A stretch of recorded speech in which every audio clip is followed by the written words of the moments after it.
آج میں آپ حضرات کے سامنے اس روح پرور اجلاس میں محسن آدم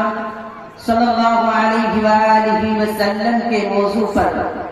لب کشائی کی جسارت کر رہا ہوں۔ برادران ملت، ایک نصرانی اخبار نویس کی جس نے دنیا بھر کے صحافیوں کو دعوت تحریر دی تھی کہ ہر ایک اپنی پسندیدہ شخصیت پر کوئی مضمون لکھ بھیجیں جو انسانی برادری کے لیے یکساں واجب الاحترام ہو، جس کی شخصیت کا سخت اعتراف اور اقرار کرتے ہو۔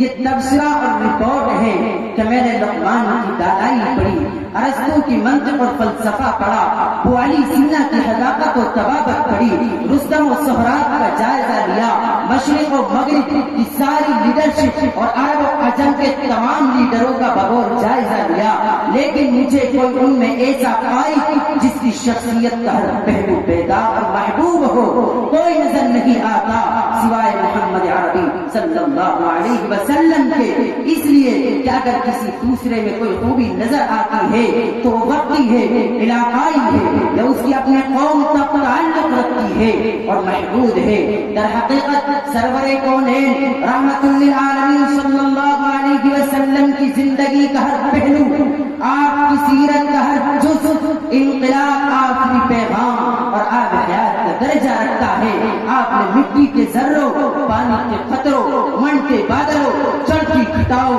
خون کی بجلیوں، زمین کی پستیوں اور بلندیوں، خوشیوں اور تریوں میں خدا کے جلوے انسانوں کو دکھائے، دشمنوں کو اپنی دل فریب تعلیم و تربیت سے اپنا جانثار بنایا، انسانوں میں سے مال و دولت اور رنگ و نسل کے بھید بھاؤ کو یکسر مٹایا، حسب و نسب کے بت باش کیے، اونچ نیچ کے فرق کو نیست و نابود کر دیا۔ فخر الانبیاء ختم الرسل صلی اللہ علیہ وسلم کی ذات مقدس کے جس شعبے زندگی کا بھی مطالعہ کیا جائے، شفقت کی شفقت اور رحمت کی رحمت نظر آتی ہے۔ رسم دنیا تو یہ ہے اطاعت کے جواب میں الفت، عقیدت کے جواب میں الفت، لیکن بے مروتی کے بدلے سلوک یہ خصوصیت ہے محسن آدم صلی اللہ علیہ وسلم۔ بے شک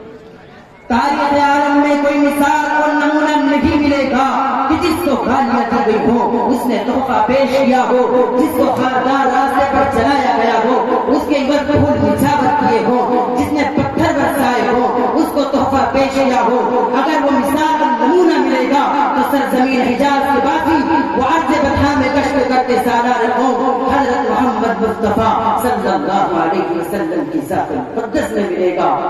کون نہیں جانتا